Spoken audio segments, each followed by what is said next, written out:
The names of Lord Shiva and Goddess Parvati are almost always uttered together in unison. And while we have all read or heard about their iconic marriage in various folklores and stories, the story leading up to their wedding is quite an unusual one in itself. Before Lord Shiva met Parvati, he spent a lot of time in isolation, mourning over the death of his first wife, Goddess Sati. But amid this period, he was unaware that she had, in fact, returned as Parvati. Princess Parvati was born to the god of Himalayas, Himavat, and his wife, Apsara Mena, was the reincarnation of goddess Sati. Lord Shiva, immersed in meditation and grief, refused to look at Parvati. It wasn't until the intervention of Kamdev, the god of love, that he later recognized her. In order to break his meditation, Lord Indra assigned Kamdev to distract Lord Shiva. Kamdev created an untimely spring to form a harmonious atmosphere for Lord Shiva. He tricked Lord Shiva's guard Nandi by transforming himself into a fragrant southern breeze. He then entered Lord Shiva's dwelling in this disguise.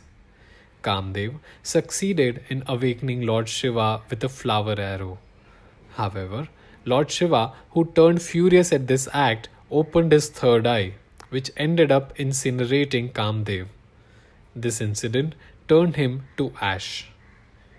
Nonetheless, Lord Shiva then eventually observed Parvati, asking her what she wanted from him.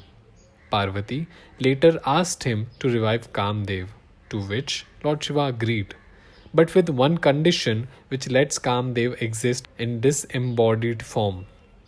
Consequently, he is also called Ananga, Ana, which means without, Anga translating to a body, as he is bodiless. After several gods persuaded him to marry her, Lord Shiva decided to test her devotion.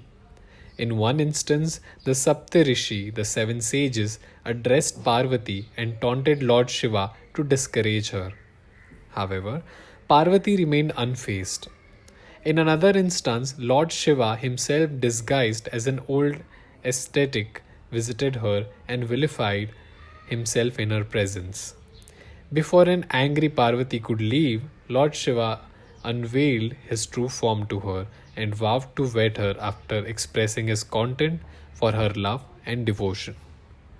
Lord Shiva and Parvati agreed to marry each other near Triyugi Narayan village. Their wedding ceremony is observed in the period of Falgun, a day before Amavasya.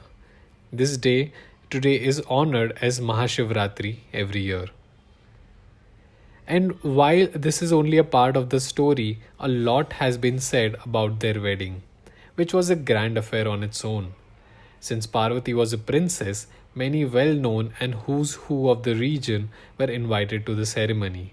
This not only includes kings and queens but also gods and goddesses, each in their most royal attire, and one more beautiful than the other. The wedding in itself was a royal affair, much of which will be covered in the next part. However, it is still regarded as one of the most iconic love stories of all time.